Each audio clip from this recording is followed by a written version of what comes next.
Legends, today is all about the one pan pasta.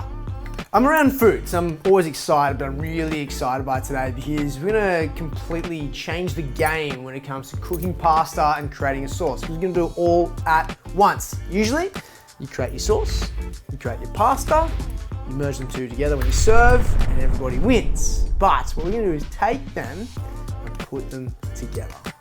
In today's dish, it'll be pretty simple. You're gonna cook off your pasta in a beautiful broth you've either homemade or you can purchase from the store with an assortment of ingredients you have in your fridge that you've been wanting to use for a while. Or you can go typical Italiano style basics.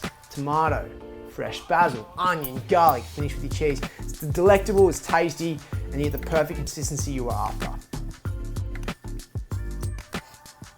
Oh, one pot magic. Let's talk about Evaporation 101. Should put that in there. 101. Perfect. Okay, so we have here a pan with a wider surface area, allowing for more opportunities of evaporation. Once you boil the water, obviously, that will evaporate. Now, if you have a narrower pan that's deeper with the same amount of liquid, this is the watch, obviously reflecting time, this will take longer to evaporate.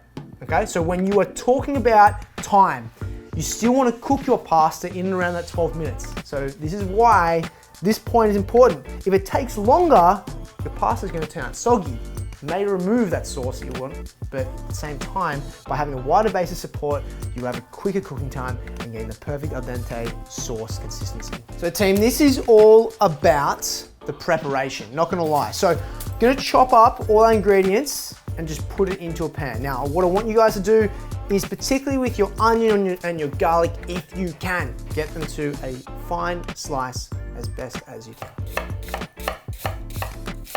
Okay, so I'm just gonna transfer all of the beautiful sliced onion to our pot like this. All right, next we're gonna add in a little bit of basil, not too much, just gonna kind of get a little bit of freshness in there early. We're gonna finish with that later. And also just halve up some wonderful tomatoes. All right, next we have our pasta. Now, if you have a smaller pot, just break it in half. Sara, ma tu sei pazza! What? Sara, tu... What? Enough, we don't have to eat this shit pasta so short.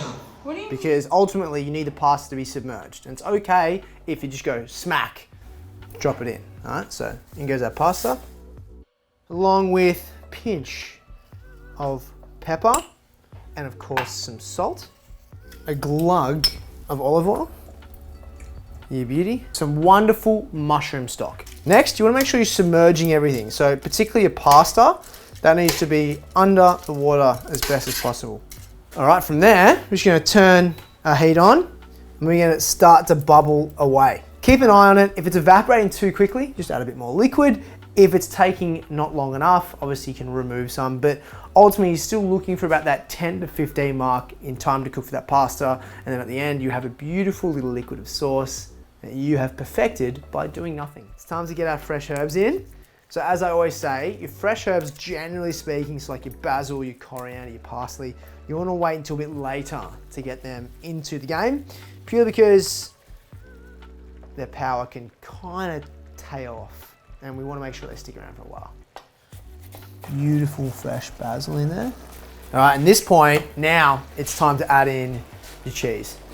There's actually a number of different awesome plant-based cheeses you can also use. As we move our pasta aside, you can see a little bit of water, or actually I should say sauce, at the base.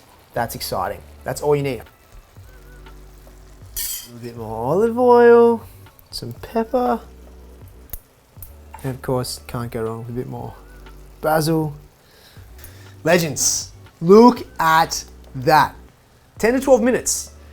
Chuck everything to a pot, add your pasta, let it cook, finish it off, and you've got, honestly, a great meal for you and your friends, and a new best friend as well. So if you love today's dish, make sure you give it a like. Comment down below what ingredients you used, and if you have any questions, also leave a comment too, but make sure you hit subscribe, because I want to explain more of this delicious wonder for you to create in your own kitchen at home as well. I'm DC, catch you soon team, bye.